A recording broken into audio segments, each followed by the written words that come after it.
എൻ്റെ പേര് ആര്യ എന്നാണ്. ഞാൻ കേരള ലോ അക്കാഡമിയിലെ സ്റ്റുഡൻ്റാണ്. ഫൈനൽ ഇയർ സ്റ്റുഡൻ്റാണ്, ഡേ ബാച്ചിൽ. നിങ്ങൾ രണ്ടാഴ്ചയായിട്ട് ഇവിടെ സമരം തുടരുകയാണല്ലോ. ഇന്ന് ഈ വിഷയത്തിൽ ഒത്തുതീർപ്പിന് വേണ്ടി വിദ്യാഭ്യാസ മന്ത്രിയുടെ നേതൃത്വത്തിൽ ഒരു ചർച്ച നടന്നു. എന്താണ് ചർച്ചയിൽ സംഭവിച്ചത്?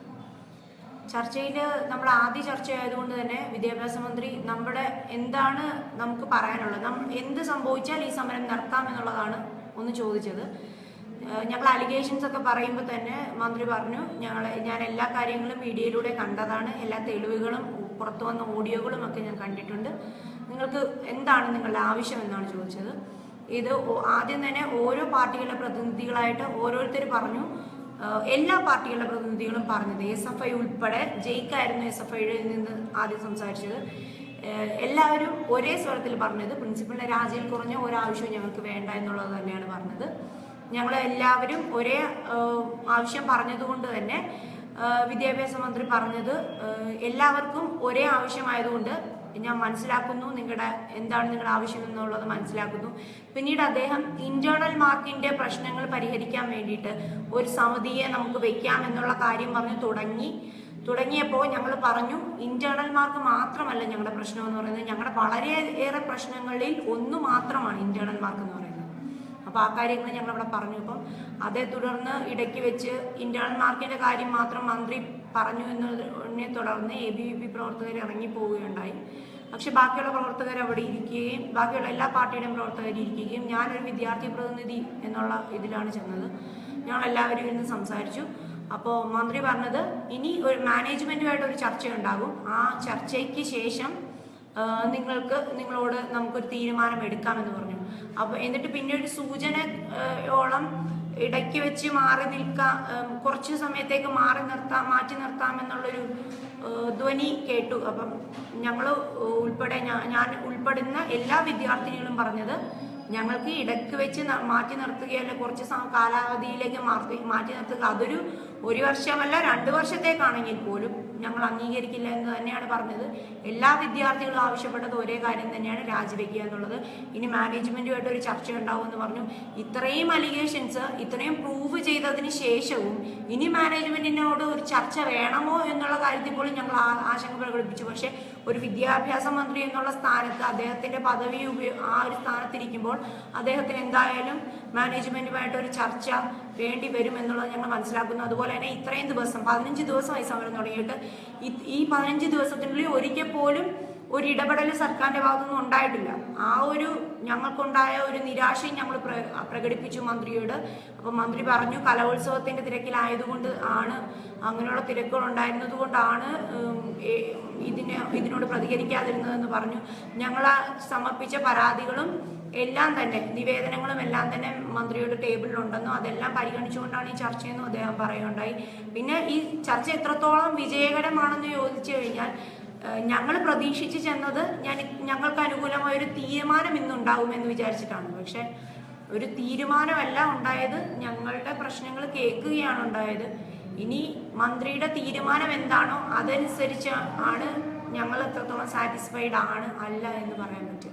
നിങ്ങളുടെ സമരത്തിനെതിരായ പ്രിൻസിപ്പലിന്റെ ഏറ്റവും പ്രധാന ആരോപണങ്ങളിലൊന്നും നിങ്ങൾ ആരും പരാതിയുമായി നേരിട്ടെത്തിയില്ല എന്നാണ്. എന്താണ് മറുപടി?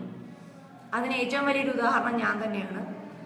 എൻ്റെ ഇന്റേണൽ മാർക്ക് കുറഞ്ഞതുമായിട്ട് ബന്ധപ്പെട്ട്, എൻ്റെ എത്തിക്സ് എന്ന് പറയുന്ന ഒരു പേപ്പറിന് ഇന്റേണൽ മാർക്ക് കുറഞ്ഞതുമായിട്ട് ബന്ധപ്പെട്ട് ഞാൻ നേരിട്ട് മാമിൻ്റെ അടുത്ത് ചെന്നിട്ടുള്ളതാണ്. മാമിൻ്റെ അടുത്ത് ചെന്നപ്പോൾ എനിക്ക് കിട്ടിയ മറുപടി, എനിക്ക് തോന്നുന്നവർക്ക് എനിക്ക് ഇഷ്ടമുള്ള രീതിയിൽ ഞാൻ മാർക്ക് കൊടുക്കുന്നതാണ്. This is my college and my authority, എനിക്ക് ഇഷ്ടമുള്ള പോലെ ഞാൻ ഇന്റേണൽ മാർക്ക് കൊടുക്കും എന്നുള്ളത് മാം എൻ്റെ മുഖത്ത് നോക്കി പറഞ്ഞിട്ടുള്ളതാണ്. പിന്നെ മാം പറഞ്ഞു, ഒരു സ്ത്രീ ആയതുകൊണ്ടോ സ്ത്രീയുടെ മാമിൻ്റെ മറുപടിയിൽ ഞാൻ നേരത്തെ കണ്ടതാണ്, സ്ത്രീയുടെ ഷേപ്പ് വെച്ചോ അല്ലെങ്കിൽ സ്ത്രീയുടെ ശരീരം ഇത് വെച്ചോ അവളെ ഒരിക്കലും ആരും കമന്റ് ചെയ്തെന്നുണ്ട്. ഈ മാം തന്നെ എന്നോട് പറഞ്ഞത്, തൻ്റെ പൊക്കവും വണ്ണവും കണ്ടപ്പോഴേ എനിക്ക് തന്നെ ഇഷ്ടപ്പെട്ടില്ല എന്നുള്ളതാണ്. എൻ്റെ മുഖത്ത് നോക്കി എന്നോട് പറഞ്ഞതാണ്, തൻ്റെ പൊക്കവും വണ്ണവും കണ്ടപ്പോൾ എനിക്ക് തന്നെ ഇഷ്ടമല്ല, താൻ ആദ്യം വന്നപ്പോൾ തൊട്ടേ എനിക്ക് തന്നെ ഇഷ്ടമല്ല, താൻ ഈ തടിയും പൊക്കവും വെച്ച് ഈ കോളേജിന് വേണ്ടി എന്ത് ചെയ്തു എന്ന് എന്നോട് ചോദിച്ചു. ഞാൻ എന്താണ് ഈ കോളേജിന് വേണ്ടി ചെയ്യേണ്ടത്? ഞാനൊരു 3 ഇയർ ബാച്ചിലെ സ്റ്റുഡൻ്റാണ്. ഞങ്ങൾക്കിവിടെ മൂട്ടില്ല, ഞങ്ങൾക്കിവിടെ ഒരു കമ്മിറ്റിയിൽ ഞങ്ങളെ ചേർക്കില്ല. ഇവിടുത്തെ മൂട്ട് കോമ്പറ്റീഷന് ഞങ്ങളെ ആരെ പങ്കെടുക്കാൻ പോലും അനുവദിക്കാറില്ല. ഈ ഹോസ്റ്റൽ കമ്മിറ്റിയിലോ അതുപോലെ കോളേജിന്റെ ഒരു കമ്മിറ്റികളിൽ ഞങ്ങൾ 3 ഇയർ ബാച്ച് വരെ ചേർക്കാറില്ല. ഈ പറയപ്പെടുന്ന ഞാൻ എന്താണ് പിന്നെ ഈ കോളേജിന് വേണ്ടി ചെയ്യേണ്ടത്? എനിക്ക് ചെയ്യാനൊന്നുമില്ല.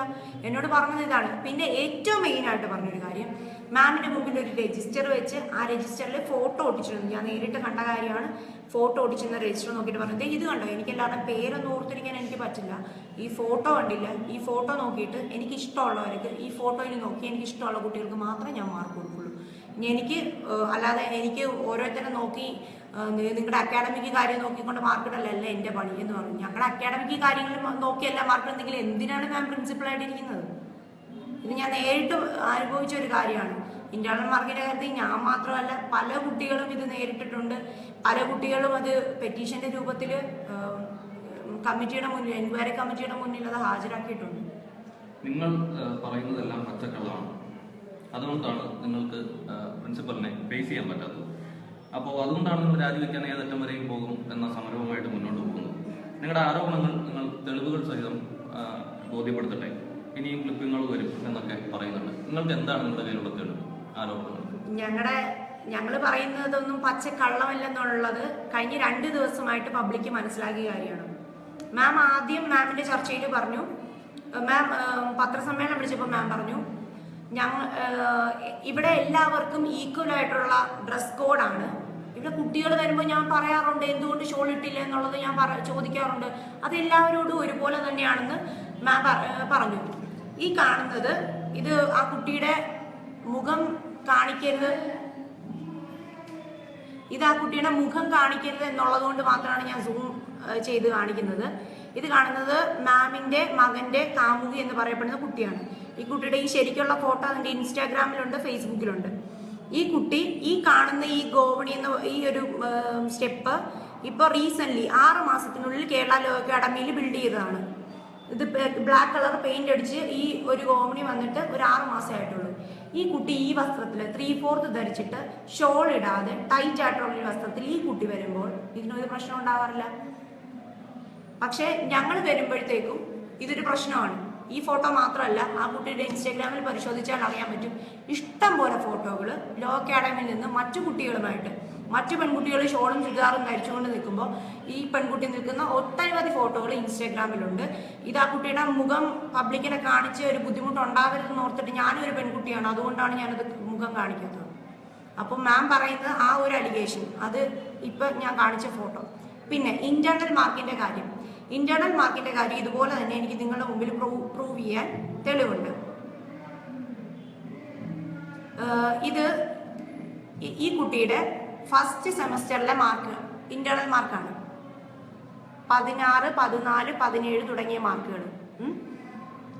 ഈ മാർക്കുകൾ ഇത് ആ കുട്ടിയുടെ ഇപ്പൊ ലാസ്റ്റ് സെമസ്റ്ററിലെ മാർക്കാണ്. നോക്ക്, ഈ വേരിയേഷൻസ് മൊത്തം 19, എല്ലാ വിഷയങ്ങൾക്കും 19. എന്നിട്ട് പോലും ഈ കുട്ടി നോക്ക്, ഇത്രയും 19 മാർക്ക് കിട്ടിയിട്ട് പോലും പാസ്സായിട്ടില്ല എന്നുള്ളതാണ് മറ്റൊരു രസകരമായ ഒരു ഫാക്ട്. പിന്നെ മറ്റൊരു കാര്യം, വിദ്യാർത്ഥിനികളെ, അസുഖമുള്ള വിദ്യാർത്ഥികളെ ഹോസ്റ്റലിൽ നിന്ന് പുറത്താക്കിയിട്ടില്ല. ഒരിക്കലും ഞാനങ്ങനെ ചെയ്യാറില്ല, ഞാനൊരു അമ്മയാണ്, സ്ത്രീയാണ് എന്നൊക്കെ മാം പറഞ്ഞു. അതിനുള്ള തെളിവാണ് ഇന്നലെ വന്ന ഓഡിയോ ക്ലിപ്പ്. ഒരു കുട്ടി അസുഖമായതുകൊണ്ട് മെഡിക്കൽ സർട്ടിഫിക്കറ്റ് കാണിക്കാനെന്ന് പറഞ്ഞ് മാമിന്റെ അടുത്ത് ചെന്ന കുട്ടിയെ ആ കുട്ടിയുടെ അച്ഛനെ വരെ അധിക്ഷേപിച്ച്, നിന്റെ തന്ത എന്റെ പുറകെ നടന്നുകൊണ്ടാണ് നിനക്ക് അഡ്മിഷൻ തന്നത്, രോഗികളെ ഒന്നും ചുമക്കേണ്ട കാര്യം എനിക്കില്ല, നിനക്ക് വല്ല ഡിഗ്രിക്ക് പോയി ചേർന്നുകൂടായിരുന്നു എന്ന് മാം ചോദിക്കുന്ന മാമിന്റെ അതേ സൗണ്ടുള്ള ഒരു സൗണ്ട് ക്ലിപ്പ് ഇന്നലെ വന്നിരുന്നു. അതുപോലെ തന്നെ പാർട്ടിയിൽ പ്രവർത്തിക്കാൻ എല്ലാ പെൺകുട്ടികൾക്കും തുല്യ അവകാശമുണ്ടെന്ന് മാം ഇതേ പത്രസമ്മേളനത്തിൽ പറഞ്ഞിരുന്നു. അതിനുള്ള തെളിവെന്നോണം ഇന്ന് രാവിലെ മാതൃഭൂമിയിൽ വന്ന ഞങ്ങളുടെ ഇതേ കോളേജിൽ പഠിക്കുന്ന ഒരു കുട്ടി ഒരു പാർട്ടിയിൽ പ്രവർത്തിച്ചതിന്റെ പേരിൽ ആ കുട്ടിയുടെ അച്ഛനെയും അമ്മയെയും ഒക്കെ ചീത്ത വിളിക്കുകയും ആ 2 കുട്ടികളെ അസഭ്യം പറയുന്നതായിട്ടുള്ള ഓഡിയോ ഇന്ന് രാവിലെ മാതൃഭൂമി ന്യൂസിൽ തന്നെ കാണിച്ചതാണ്. അപ്പോൾ ഇതിൽ കൂടുതൽ ഞങ്ങൾ ഇനി എന്ത് തെളിവ് പറയണമെന്നാണ് നിങ്ങൾ പറയുന്നത്? ഞങ്ങൾ പറയുന്ന കാര്യങ്ങൾ സത്യസന്ധമാണെന്നുള്ളതിന് ഇത്രയും തെളിവല്ല, ഇതിൽ കൂടുതൽ തെളിവ് കൊണ്ട് മാമിനെ തേടി ഇനി അനേകം ഞെട്ടിപ്പിടിപ്പിക്കുന്ന തെളിവുകൾ വരാനിരിക്കുന്നതേ ഉള്ളൂ.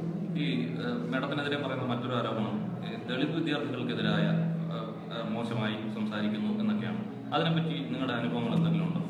ഞാൻ പറയട്ടെ, ഷെൽവൻ എന്ന് പറയുന്ന കുട്ടി, അവന്റെ നേരിട്ടുള്ള അനുഭവം, അവൻ നേരിട്ട് SC കമ്മീഷന്റെ മുമ്പിൽ പരാതി കൊടുത്തിരുന്നു. അതുപോലെ തന്നെ ഇവിടുത്തെ പേരൂർക്കട പോലീസ് സ്റ്റേഷനിൽ CIയുടെ അടുത്ത് ഈ പരാതി കൊടുത്തതാണ്. എന്നാൽ നിരാശയെന്നോണം പറയട്ടെ, ഈ CIക്ക് കൊടുത്ത പരാതി ഒരാഴ്ചയായിട്ടും ഈ പരാതി അനങ്ങാതെ കിടക്കുകയായിരുന്നു. ഈ പ്രശ്നത്തിന് ഒരു പബ്ലിസിറ്റി ഉണ്ടാകുന്നിടം വരെ, മീഡിയകൾ ഈ പ്രശ്നം ഏറ്റെടുക്കുന്നത് വരെ ഈ പരാതിക്ക് ഒരു അനക്കവും സംഭവിച്ചിരുന്നില്ല.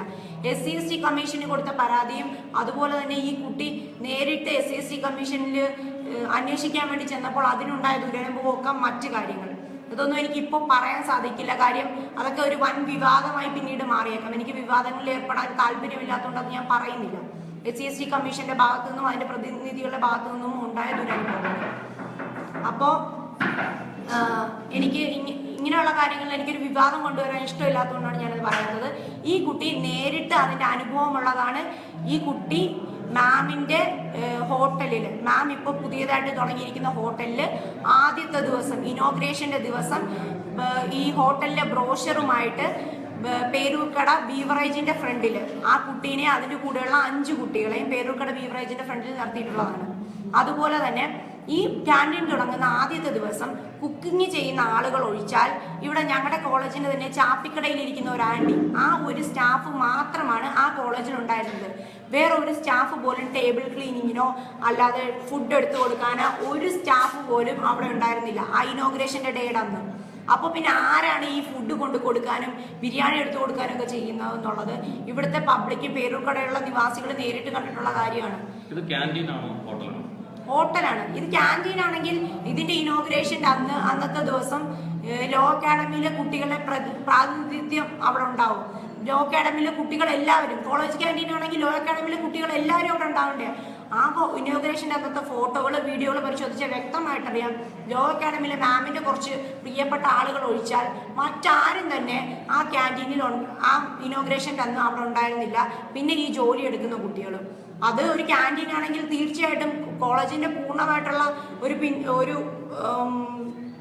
പ്രാതിനിധ്യം അവിടെ ഉണ്ടായിരിക്കും. പിന്നെ ക്യാൻറ്റീൻ്റെ കാര്യം, ഇത് കോളേജ് ക്യാൻറ്റീൻ ആണോ എന്ന് ചോദിച്ചുകൊണ്ട് മാത്രം ഞാൻ ഒരു കാര്യം പറയാം. ഇവിടെ ഞങ്ങളുടെ കോളേജിലെ കേരള ലോ അക്കാഡമിയുടെ വെബ്സൈറ്റിൽ 130 പേർക്ക് ഇരിക്കാവുന്ന ഒരു ക്യാൻറ്റീൻ ഇവിടെ ഉണ്ടെന്ന് തെറ്റിദ്ധരിപ്പിച്ചിട്ടുണ്ട്.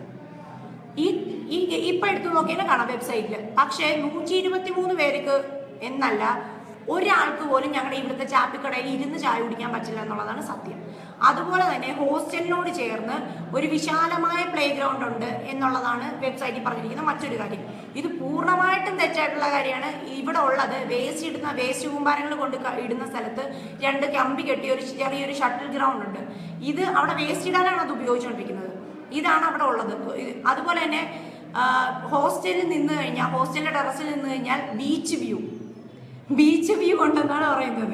ഇന്നേ വരെ ഞങ്ങൾ ആര്യത്തിന്റെ ടെറസിന്റെ മണ്ടയ്ക്ക് കയറി നിന്നിട്ട് പോലും ഒരു ബീച്ച് വ്യൂ ഞങ്ങൾ കണ്ടിട്ടില്ല. ശംഖുമുഖം ബീച്ച് കാണാമെന്നൊക്കെയാണ് വെബ്സൈറ്റിൽ പറഞ്ഞേക്കുന്നത്. ഇങ്ങനെ മൊത്തത്തിൽ കബളിപ്പിക്കലാണ് ഇവിടെ നടന്നുകൊണ്ടിരിക്കുന്നത്. ഇങ്ങനെയുള്ള വാഗ്ദാനങ്ങൾ, സ്വിമ്മിംഗ് പൂൾ ഉണ്ടെന്നൊക്കെ പറഞ്ഞിട്ടുണ്ട്. ഇതൊന്നും ഞങ്ങൾ കണ്ടിട്ടില്ല ഇന്നേ വരെ. ഇങ്ങനെയുള്ള ഈ വെബ്സൈറ്റ്, നിങ്ങൾക്കറിയാലോ, വെബ്സൈറ്റ് പരിശോധിച്ച ശേഷമാണ് ഓരോ കുട്ടികളും ഓരോ കോളേജിലേക്കും ചെല്ലാറുള്ളത്. ഞങ്ങളൊക്കെ ഗവൺമെന്റ് എൻട്രൻസിൽ നല്ല റാങ്കോടെ പാസ്സായ കുട്ടികളാണ്.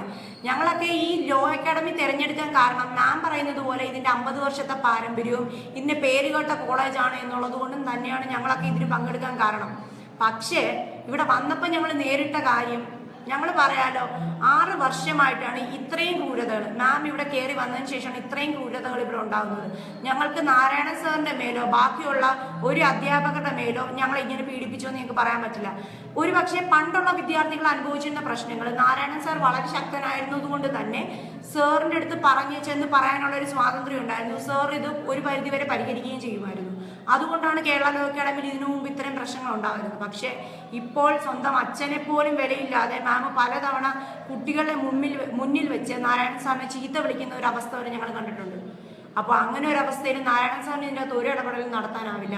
അതുകൊണ്ട് തന്നെയാണ് ഇത്രയും പ്രശ്നങ്ങൾ ഇവിടെ രൂക്ഷമാകുന്നത്. ഞങ്ങൾക്ക് കേരള ലോ അക്കാഡമിയുടെ പേരിലോ ഇവിടുത്തെ സ്റ്റാഫിന്റെ പേരിലോ നാരായണൻ സാറിന്റെ പേരിലോ ഞങ്ങൾക്ക് യാതൊരു കംപ്ലൈന്റും ഇല്ല. പ്രോപ്പർട്ടി ഇഷ്യൂ, ബാക്കിയുള്ള ഇഷ്യൂ ഒക്കെ പുറത്ത് നടക്കുന്ന കാര്യങ്ങളാണ്. ആസ് എ സ്റ്റുഡന്റ് ഞങ്ങൾക്ക് ഒരു പരാതിയില്ല. ഞങ്ങൾക്ക് ഒരേ ഒരു പരാതി ഉള്ളത് ഈ പ്രിൻസിപ്പളിന്റെ പേരിൽ മാത്രമാണ്. ലേഡീസ് ഹോസ്റ്റലിനെ സംബന്ധിച്ച് നിങ്ങൾക്ക് ഒരുപാട് പരാതികളുണ്ടല്ലോ. CCTV വെച്ചിരുന്നതായി മാഡം രാത്രി പെൺകുട്ടികളെ എവിടേക്ക് കൂട്ടിക്കൊണ്ടു പോകുന്നു എന്നൊക്കെ പറഞ്ഞിരുന്നല്ലോ. അത് രാത്രി പെൺകുട്ടികളെ കൂട്ടിക്കൊണ്ടുവന്ന് പോകുന്നു എന്ന് ഞങ്ങൾ ഒരിക്കലും അലിഗേഷൻ വെച്ചിട്ടില്ല. അത് പണ്ട് നടന്നൊരു എന്തോ ഒരു കാര്യത്തിന്റെ പേരിൽ ഒരു അഡ്വക്കേറ്റ് TV-യിൽ പറയുന്നത് ഞാൻ കേട്ടു. അദ്ദേഹം പറഞ്ഞു അത് എത്രത്തോളം സത്യമാണെന്നുള്ള കാര്യം എനിക്കറിയില്ല. സത്യമല്ലാത്ത കാര്യങ്ങൾ നമ്മൾ അറിയില്ലാത്ത കാര്യങ്ങളെ പറ്റി കമന്റ് പറയുന്നത് വലിയ കാര്യമുള്ള കാര്യമല്ല. പിന്നെ CCTV ക്യാമറയുടെ കാര്യം ഞങ്ങൾ പറഞ്ഞു. CCTV ക്യാമറ ഞങ്ങൾ പറഞ്ഞിരിക്കുന്നത് ബാത്റൂമിന്റെ ഫ്രണ്ടിൽ കൊണ്ട് CCTV ക്യാമറ വെച്ചു എന്ന് ഞങ്ങൾ ആക്ഷേപിച്ചിട്ടില്ല. ഞങ്ങൾ പറയുന്നത് ബാത്റൂമിൽ നിന്ന് ഞങ്ങൾക്ക് പറന്ന് ഞങ്ങളുടെ റൂമുകളിലേക്ക് കയറാൻ പറ്റുമോ? ഇല്ല. ഞങ്ങൾ ബാത്റൂമിൽ നിന്ന് നടന്നു വേണം റൂമിലേക്ക് കയറാൻ. ഞങ്ങൾക്ക് 2 ഓപ്ഷനാണുള്ളത്. ഒന്ന് ബാത്റൂമിന്റെ ഫ്രണ്ടിലുള്ള വരാന്ത, ആ വരാന്തയിൽ കൂടെ നടന്ന് ഞങ്ങൾ പറ്റും. റൂമിൽ ഇത് വെച്ചിട്ടുണ്ട്, അതായത് മോണിറ്റർ വെച്ചിട്ടുണ്ട്. അല്ലാതെ തന്നെ മൊബൈലിൽ എനിക്ക് കാണാൻ പറ്റും എന്ന് പറഞ്ഞു. എന്നിട്ട് ഒരു കാര്യമില്ലാതെ, അതായത് ജസ്റ്റ് മൊബൈൽ എടുത്തിട്ട് കാണിക്കുക. ഇപ്പൊ ഹോസ്റ്റലിൽ മാത്രം ഉള്ളത്, അതായത് ഹോസ്റ്റലിലുള്ള വിഷ്വൽസ് മാത്രം എനിക്ക് കാണാൻ പറ്റും എന്ന് പറഞ്ഞിട്ട് ജസ്റ്റ് ഹോസ്റ്റലിലെ വിഷ്വൽസ് എടുത്ത് കാണിച്ചിട്ട് എനിക്ക് ഇത്രത്തോളം സൂം ചെയ്ത് കാണാൻ പറ്റും എന്ന് പറഞ്ഞ് നല്ല സൂം ചെയ്ത് കാണിച്ചിട്ട്, അപ്പോൾ എന്തോ ഞാൻ തോന്നുന്നു ലോബിയിലുള്ള വിഷ്വൽസ് ആണെന്ന് തോന്നുന്നു കണ്ട. അപ്പൊ ഇന്റർവൽ ടൈം ആയിരുന്നു, ഹോസ്റ്റലിൽ ആരും ഇല്ലായിരുന്നു. അപ്പം ഈ ലോബിയിൽ ഇത് കാണിച്ചു തന്നിട്ട് പറയാം ഇത്രത്തോളം ഇത് എനിക്ക് കാണാൻ പറ്റും. അപ്പൊ ഞാൻ അത് കണ്ട ഉടനെ ഇവിടുത്തെ പോയി പറഞ്ഞു, ഗേൾസിന്റെ അടുത്ത് പോയി പറഞ്ഞായിരുന്നു. കാരണം ഒരു മാമിന്റെ പേഴ്സണൽ ഫേവറേറ്റ് ഒന്നും അല്ല. അപ്പൊ എന്നെ കാണിച്ചു എന്നുണ്ടെങ്കിൽ മാമിനോട് വളരെ അടുപ്പമുള്ള ആർക്ക് വേണേലും കാണാൻ പറ്റും. ഞങ്ങളുടെ പ്രശ്നം അത് തന്നെയാണ്. ഞങ്ങൾക്ക് സെക്യൂരിറ്റി വിചാരിച്ചിട്ടാണ് ഞങ്ങളുടെ ക്യാമറ വെച്ചു എന്ന് പറയുന്നെങ്കിൽ, ഞങ്ങളുടെ ഹോസ്റ്റലില് ഞങ്ങളുടെ വാർഡന്റെ റൂമിൽ ഈ റെക്കോർഡിംഗ് ഉണ്ട്, അവിടെ മോണിറ്റർ ഉണ്ട്. ആ മോണിറ്ററിലേക്ക് മാത്രം പോയാൽ മതിയല്ലോ. ഞങ്ങളുടെ സെക്യൂരിറ്റി പ്രമാണിച്ചാണെങ്കിൽ മാം എന്തിനാണ് മാമിന്റെ സ്വന്തം ഫോണിലേക്ക് ഇതിന്റെ റെക്കോർഡിങ്സ് എടുക്കുന്നത്? മാം അത് എന്തായാലും തള്ളി പറഞ്ഞില്ലല്ലോ. മാമിന്റെ ഫോണിൽ റെക്കോർഡിംഗ് ഇല്ല എന്ന് മാം പറഞ്ഞിട്ടില്ലല്ലോ. മാം എന്തിനാണ് ഞങ്ങളുടെ സെക്യൂരിറ്റി വിചാരിച്ചിട്ടാണ് മാം ഈ ക്യാമറ വെച്ചിരിക്കുന്നത്? മാം എന്തിനാണ് സ്വന്തം ഫോണിലേക്ക് റെക്കോർഡിംഗ് എടുക്കുന്നത്? ഈ ഹോസ്റ്റലിൽ ഇപ്പോഴും വിദ്യാർത്ഥികൾ നിയന്ത്രണങ്ങളൊന്നും ഇല്ലാതെ താമസിക്കുന്നു എന്നൊക്കെ പറയുന്നുണ്ട് മാഡം. ഇപ്പോഴങ്ങനെ ഒരു സംഭവം ഉണ്ടോ ഇവിടെ ഹോസ്റ്റലിൽ? മറ്റാരെങ്കിലും ഞങ്ങള് കഴിഞ്ഞ ചൊവ്വാഴ്ചയാണ് ഞങ്ങൾ ഹോസ്റ്റലിലേക്ക് വരുന്നത്. ആദ്യത്തെ പെൺകുട്ടികൾ ഞങ്ങൾ 15 കുട്ടികൾ ആദ്യം രാവിലത്തെ ട്രെയിനിൽ 15 കുട്ടികളാണ് ആദ്യമായിട്ട് ഹോസ്റ്റലിലേക്ക് കയറുന്നത്. ഈ 15 കുട്ടികൾ ഒരുമിച്ച് കയറിയപ്പോൾ തന്നെ മാം പറഞ്ഞിരുന്നു ഞങ്ങൾ ചെയ്യുന്ന ട്രസ്പാസ് ആണെന്ന് പറഞ്ഞിരുന്നു. ഞാൻ അതിനൊരു മറുപടി പറഞ്ഞോട്ടെ. 5 വർഷത്തെ ഫീസ് 60,000 രൂപ അടച്ചതിന് ശേഷമാണ് ഞങ്ങൾ ഈ ഹോസ്റ്റലിൽ താമസിക്കുന്നത്. ഞാൻ 3 വർഷം പഠിക്കുന്ന വിദ്യാർത്ഥിനിയാണ്. ഞങ്ങൾ അതുപോലെ തന്നെ 3 വർഷത്തെ ഫീസ് ടോട്ടലായിട്ട് അടച്ചതിന് ശേഷമാണ് ഞങ്ങളവിടെ താമസിക്കുന്നത്. മാം ഞങ്ങൾ പഠിക്കുന്ന നിയമം തന്നെയാണ്. ഞങ്ങൾക്കവിടെ പൊസഷനറി റൈറ്റ് ഉണ്ട്. ഞങ്ങളവിടെ അതെങ്ങനെയാണ് ട്രസ്പാസ് ആവുന്നത്? ഞങ്ങൾക്ക് അവിടെ ഈ 5 വർഷവും ഈ 3 വർഷവും കയറി ഇറങ്ങാനുള്ള അവകാശം ഞങ്ങൾക്കുണ്ട് ഹോസ്റ്റലേഴ്സിന്. ഞങ്ങളവിടെ അതുകൊണ്ട് തന്നെ മാം പറഞ്ഞു എനിക്ക് വേണമെങ്കിൽ കേസ് കൊടുക്കാമായിരുന്നു. അത് ഞാൻ ചെയ്തില്ല. ട്രസ്പാസിന് കേസ് കൊടുക്കാൻ മാം ട്രസ്പാസിന് കേസ് കൊടുത്തിരുന്നു. ഞങ്ങൾ 15 കുട്ടികൾ അവിടെ ഹോസ്റ്റലിൽ വരുമ്പോഴത്തേക്കും അന്നത്തെ ദിവസം രാവിലെ ഒരു വണ്ടി നിറയെ പോലീസുകാർ വന്ന് ഞങ്ങളെ ഭീഷണിപ്പെടുത്തുകയുണ്ടായി. നിങ്ങൾക്കെതിരെ ഞങ്ങൾ കേസ് എടുക്കാൻ പോവാണ് എന്ന് പറഞ്ഞ് ഭീഷണിപ്പെടുത്തി. അപ്പം ഞാൻ ഉൾപ്പെടുന്ന വിദ്യാർത്ഥിനികളാണ് പറഞ്ഞത്, സർ ഞങ്ങൾ നിയമം പഠിക്കുന്ന വിദ്യാർത്ഥിനികളാണ്, ഞങ്ങളെങ്ങനെയാണ് ട്രസ്പാസ് ആകുന്നത്? ഞങ്ങളിവിടെ ഫുൾ എമൗണ്ട് ഫീസ് അടച്ചതിന് ശേഷമാണ് ഞങ്ങളിവിടെ ഹോസ്റ്റലിൽ താമസിക്കുന്നത്. അതെങ്ങനെയാണ് ട്രസ്പാസ് ആവുന്നതെന്ന് ഞാൻ ചോദിക്കുകയുണ്ടായി മാഡത്തിനോട്. അങ്ങനെ ഞങ്ങൾ എല്ലാവരും അങ്ങനെയാണ് ഈ ഹോസ്റ്റലിലേക്ക് കയറുന്നത്. അതുപോലെ തന്നെ ഞങ്ങളുടെ ഹോസ്റ്റലിന്റെ ഫ്രണ്ടിൽ CCTV വിഷ്വൽസ് ഉണ്ട്. ഈ വിഷ്വൽസിൽ നിന്ന് വ്യക്തമായിട്ട് മനസ്സിലാക്കാൻ സാധിക്കും ആരൊക്കെ ആ ഹോസ്റ്റലിൽ കയറി ഇറങ്ങി ഏത് സമയത്തിനുള്ളിൽ കയറി എന്നുള്ളത്. ഞങ്ങൾ പെൺകുട്ടികൾ രാവിലെ 9:30 കൃത്യമായി ഹോസ്റ്റലിൽ നിന്നിറങ്ങും, സമരപ്പന്തലിലെത്തും. എല്ലാവരും ഒരുമിച്ച് തന്നെയാണ് സമരത്തിന് ഇരിക്കാറുള്ളത്. അത് ഈ പറയുന്നത് പോലെ കുറച്ച് പേര് പല സ്ഥലത്തായിട്ട് ഇരിക്കാറില്ല. 1-2 പാർട്ടിയിൽ മെമ്പർഷിപ്പുള്ള 1-2 കുട്ടികളുണ്ട്. മെമ്പർഷിപ്പ് അല്ല, പാർട്ടി അനുഭാവമുള്ള കുട്ടികൾ. ആ കുട്ടികൾ ആ പന്തലിൽ 1-2 പേര് പോയിരിക്കും. ബാക്കിയുള്ളവരെല്ലാം ഒരുമിച്ച് ഒരു പന്തലിൽ, നിങ്ങൾക്ക് ഇവിടെ കാണാവുന്നതാണ്, ഒറ്റ പന്തലിൽ പെൺകുട്ടികൾ ഒറ്റയ്ക്കാണ് ഇരിക്കുന്നത്. ഇവര് സമരത്തിന് ശേഷം 6 മണിയാവുമ്പോൾ തന്നെ ഞങ്ങൾ കൃത്യമായിട്ട് ഹോസ്റ്റലിൽ കയറാറുണ്ട്. പിന്നെ ഇപ്പോൾ 2-3 ദിവസമായിട്ട് ചാനൽ ഡിസ്കഷൻസും കാര്യങ്ങളും ചാനലുകളിൽ പോകേണ്ടി വരുന്നുണ്ട്. അപ്പൊ അതുകൊണ്ട് രാത്രി ചാനലിൽ പോകേണ്ട കുട്ടികൾക്ക് ഇവിടെ ഇവിടെ നമ്മുടെ ഗേറ്റിന്റെ ഫ്രണ്ടിൽ വണ്ടി വന്ന് ആ വണ്ടിയിൽ കയറ്റിക്കൊണ്ടാണ് ഞങ്ങളെ കൊണ്ടുപോയി. അതും ഞങ്ങൾ ഒരു കുട്ടി ഒരുമിച്ച് ഒറ്റയ്ക്കല്ല പോകുന്നത്, 3 കുട്ടികൾ, ഒരു പെൺകുട്ടിയുടെ കൂടെ 2 പെൺകുട്ടികളും പിന്നെ ഇവിടുന്ന് ആൺകുട്ടി ആരാണ് ഡിസ്കഷന് പോകുന്നത് അവരാരെങ്കിലും ഉണ്ടെങ്കിൽ അവരുമായിട്ടാണ് ഞങ്ങൾ ഒരുമിച്ച് ഡിസ്കഷന് പോകാറ്. ഇത് കൃത്യമായിട്ട് ഞങ്ങൾ എത്തിയതിനു ശേഷം ഹോസ്റ്റലിൽ കയറാറുണ്ട്. ഇതൊക്കെ ഞങ്ങളുടെ CCTV വിഷ്വൽസ് പരിശോധിച്ചാൽ മനസ്സിലാവുന്നതേ ഉള്ളൂ. പിന്നെ മാം പറയുന്ന അലിഗേഷൻസ്, കുട്ടികൾ എന്താ ആൺകുട്ടികളും പെൺകുട്ടികളും ഒരുമിച്ച് ഹോസ്റ്റലിൽ കഴിയുന്നു, അങ്ങനെയുള്ള അലിഗേഷൻസ്. അത് അവരവർ പറയുന്ന അവരവരുടെ സംസ്കാരമല്ലേ, അവരവരെങ്ങനെയാണ് ആണുങ്ങളെ കാണുന്നത് അല്ലെങ്കിൽ ആൺകുട്ടികളെ എങ്ങനെയാണ് അവരവർ കാണുന്നത് എന്നുള്ള അനുസരിച്ചിട്ടായിരിക്കും ഓരോരുത്തരും അവരവരുടെ കമന്റ്സ് പറയുന്നത്. ഞങ്ങൾ എങ്ങനെയാണ് കാണുന്നത് അതനുസരിച്ച് വ്യക്തമായിട്ട് വൃത്തിയായിട്ട് അച്ചടക്കത്തോടെയാണ് ഞങ്ങൾ ആ ഹോസ്റ്റലിൽ കഴിയുന്നത്. പിന്നെ ഒരു കാര്യം കൂടെ, മാം ഇവിടെ ഉണ്ടായിരുന്നതിനേക്കാളും ഞങ്ങൾ ഏറ്റവും അധികം സുരക്ഷിതരായിട്ടാണ് ഈ ഹോസ്റ്റലിൽ കഴിയുന്നത്. കാരണം ഞങ്ങളുടെ ഇത്രയധികം സഹോദരന്മാർ ഇവിടെ ഗേറ്റിന്റെ ഫ്രണ്ടിൽ ഈ പന്തലിൽ കിടന്നുറങ്ങുകയാണ്. അവര് ഞങ്ങൾക്ക് പുറത്ത് കാവലുണ്ടോ എന്നുള്ള ധൈര്യത്തിൽ തന്നെയാണ് ഞങ്ങൾ കിടന്നുറങ്ങുന്നത്. പിന്നെ ഞങ്ങൾക്ക് ആരെങ്കിലും സെക്യൂരിറ്റി കാര്യത്തിൽ പേടിയുണ്ടെങ്കിൽ മാമിനെ മാത്രമേ ഉള്ളൂ. അതായത് ഞങ്ങൾ പല ദിവസങ്ങളിൽ ഞാൻ തന്നെ ഞങ്ങളുടെ ഹോസ്റ്റലിൽ പല കുട്ടികളും പറഞ്ഞതാണ്, മാം പുറത്തിരിക്കുന്നത് കൊണ്ട് മാം എന്താണ് ഇനി നമ്മളെപ്പറ്റി എന്താണ് പറയുമെന്നും എന്താണ് ചെയ്യുമെന്നും നമുക്ക് പറയാൻ പറ്റില്ല. അതുകൊണ്ട് എല്ലാവരും സുരക്ഷിതരായിട്ടിരിക്കണം. എന്തേലും ഒരു അനക്കം കേട്ട് കഴിഞ്ഞ് കഴിഞ്ഞാൽ അവരവരുടെ റൂമിൽ തന്നെ പൂട്ടിയിരുന്നുകൊണ്ട് ഫോണിൽ വേണം കോണ്ടാക്ട് ചെയ്യാനുള്ള ഇൻസ്ട്രക്ഷൻസ് ഒക്കെ ഞങ്ങൾ കൊടുക്കുന്നതാണ്. ഞങ്ങൾക്ക് ആരെങ്കിലും പേടിയുണ്ടെങ്കിൽ അത് മാമിനെ ഉള്ളൂ, വേറെ ആരെയും പേടിയില്ല. ഈ ഒരുപാട് രാഷ്ട്രീയ പാർട്ടികൾ ഇപ്പോൾ സമരം ഏറ്റെടുക്കുന്നുണ്ട്, അവരും സമരവുമായി മുന്നോട്ട് പോവുകയാണ്. എന്താണ് ഈ സമരത്തിന്റെ ഒരു മുന്നോട്ട് പോക്കെന്ന് പറയാൻ ഇത്രയും രാഷ്ട്രീയ പാർട്ടികൾ ഒന്നിച്ചു നിൽക്കുമ്പോൾ തന്നെ ഞങ്ങൾ പറയുന്ന കാര്യങ്ങൾ എത്രത്തോളം വസ്തുതയുള്ള കാര്യങ്ങളാണെന്ന് തെളിയിക്കാൻ പ്രൂവ് ചെയ്യാൻ ഞങ്ങൾക്ക് മറ്റൊന്നും വേണ്ട. അതായത് ഇത്രയും രാഷ്ട്രീയ പാർട്ടികൾ ഒരുമിച്ച്, എല്ലാ പാർട്ടിക്കാരും ഒരുമിച്ച് ഇത്രയും പെൺകുട്ടികൾ, മാം തന്നെ സംബന്ധിച്ചാണ് 60ഓളം പെൺകുട്ടികളെ വന്നിട്ടുള്ളതെന്നുള്ളത്.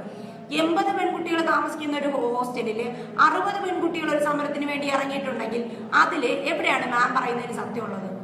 മാം പറയുന്ന അലിഗേഷൻസ് ശരിയാണെന്നുണ്ടെങ്കിൽ എങ്ങനെ ഈ 60 പെൺകുട്ടികൾ അതൊരു 20, 30, 40 അല്ലെങ്കിൽ 60ന്റെ പകുതി 30 പെൺകുട്ടികൾ വന്നിട്ടുള്ളൂ എന്ന് മാം പറയുന്നതിനും കാര്യമുണ്ടായിരുന്നു. ഇത് 60 പെൺകുട്ടികൾ വന്നിട്ടാണ് മാം പറയുന്നത്, ബാക്കിയുള്ള 20 പേര് വന്നിട്ടില്ല എന്നുള്ളത്. ഇതൊക്കെ കേൾക്കുമ്പോൾ ചിരിയാണ് തോന്നുന്നത്. ഓരോരുത്തര് സ്വന്തം കാലിൽ നിൽക്കാൻ വേണ്ടിയിട്ട് പറയുന്ന ഓരോ അലിഗേഷൻസ് ആണ്. സമരത്തിന്റെ കാര്യം പറയുകയാണെങ്കിൽ ഞങ്ങൾ ഒന്നാം ദിവസം സമരം ചെയ്യുന്നത് ഇവിടെ ഒരു ക്യാമ്പയിൻ എടുക്കുന്നതിനെ തുടർന്നാണ് ഈ സമരം തുടങ്ങുന്നത്. അന്ന് മാം ഒന്ന് ഇടപെട്ടിരുന്നെങ്കിൽ, മാം ആ ക്യാമ്പയിൻ എടുക്കാൻ സമ്മതിച്ചിരുന്നെങ്കിൽ ചിലപ്പോൾ ഈ സമരം ഉണ്ടാകില്ലായിരുന്നു. അതും മാമിന്റെ മണ്ടത്തരം കൊണ്ട് തന്നെയാണ് ഈ സമരം ഉണ്ടായതെന്നുള്ള ഒരു കാര്യം ഞാൻ മാമിനെ ആദ്യം ഓർമ്മിപ്പിക്കട്ടെ.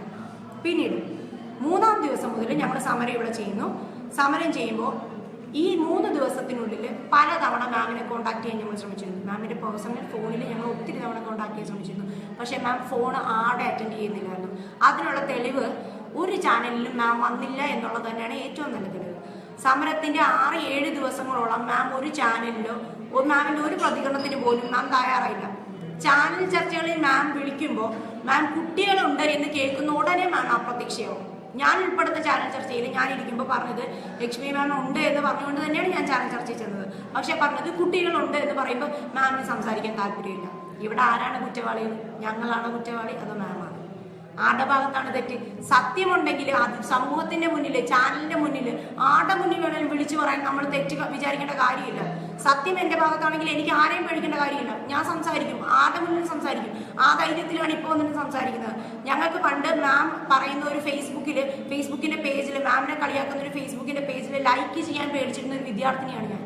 പക്ഷെ ഇപ്പോ ഇത്രയും അധികം മീഡിയയുടെ മുന്നിൽ വന്നിരുന്ന് ഈ ഒരു ലൈവ് പ്രോഗ്രാം ഉൾപ്പെടെ വന്നിരുന്ന് സംസാരിക്കുന്നുണ്ടെങ്കിൽ അതിനൊക്കെ കാരണമായത് മാം തന്നെയാണ്. മാം നേരത്തെ പറഞ്ഞല്ലോ, മാമിന്റെ മുന്നിൽ കൊണ്ട് ചിരിച്ചും വന്ന് വിഷ് ചെയ്ത് വരുന്ന വിദ്യാർത്ഥിനികളായിരുന്നു ഞങ്ങള്. ഇപ്പൊ ഞങ്ങൾക്ക് ആ ഒരു റെസ്പെക്റ്റും സംസ്കാരവും ഒന്നുമില്ല. ഇപ്പൊ ഞങ്ങൾ സമരത്തിന് ഇറങ്ങി തിരിച്ചു വന്ന് മാം പറഞ്ഞല്ലോ. മാം അന്ന് മാമിന്റെ മുന്നിൽ ഞങ്ങൾ വന്ന് വിഷ് ചെയ്തിരുന്നു. മാം ഗുഡ് മോർണിംഗ് മാം എന്ന് പറഞ്ഞ് ചിരിച്ചുകൊണ്ട് വിഷ് ചെയ്തിരുന്നു. അന്ന് വിഷ് ചെയ്തിരുന്നപ്പോൾ ഞങ്ങളുടെ മനസ്സിൽ മാമിനോട് ഉള്ള റെസ്പെക്റ്റോ അല്ലെങ്കിൽ മറ്റൊരു വികാരമോ കൊണ്ടല്ല ഞങ്ങൾ മാമിനെ ഗുഡ് മോർണിംഗും ഗുഡ് ആഫ്റ്റർനൂണും വിഷ് ചെയ്തിരുന്നത്. ഞങ്ങളുടെ മനസ്സിൽ അന്ന് മാമിനോടുള്ള പേടിയായിരുന്നു. ഞങ്ങളുടെ മനസ്സ് നിറയെ പേടിയായിരുന്നു. ഞങ്ങളെ കൊണ്ട് ഞങ്ങളെ ഉള്ളിൽ നിന്ന് ചെയ്യിപ്പിച്ചാൽ ഞങ്ങളുടെ പേടിയായിരുന്നു. പക്ഷെ ഇന്ന് ഞങ്ങൾക്ക് ആ പേടിയില്ല. ഇന്ന് മാമിന് ഞങ്ങളെ നോക്കുമ്പോൾ പേടിയുണ്ട്, ഞങ്ങളുടെ കണ്ണീർ നോക്കി സംസാരിക്കാൻ മാമിന് പേടിയുണ്ട്. പക്ഷെ ഞങ്ങൾക്ക് ഇന്ന് ആ പേടിയില്ല. അതിന് കാരണം ഞങ്ങൾ ഇത്രയും കാലം അനുഭവിച്ച ഞങ്ങളുടെ പീഡനങ്ങൾ തുറന്നു പറയാൻ മനസ്സ് കാണിച്ചിട്ടുണ്ടെങ്കിൽ അതിന്റെ പിറകിൽ ഞങ്ങൾക്ക് നല്ല ചങ്കുറ്റമുണ്ട്. ഞങ്ങൾ ഈ സമരം എത്ര ദിവസം ഈ സമരം പോയാലും മാമിന്റെ രാജി വരെ ഞങ്ങൾ ഈ സമരം ചെയ്യും. മാമിനെ താഴെ ഇറക്കിയിട്ട് ഞങ്ങൾ നിർത്തും.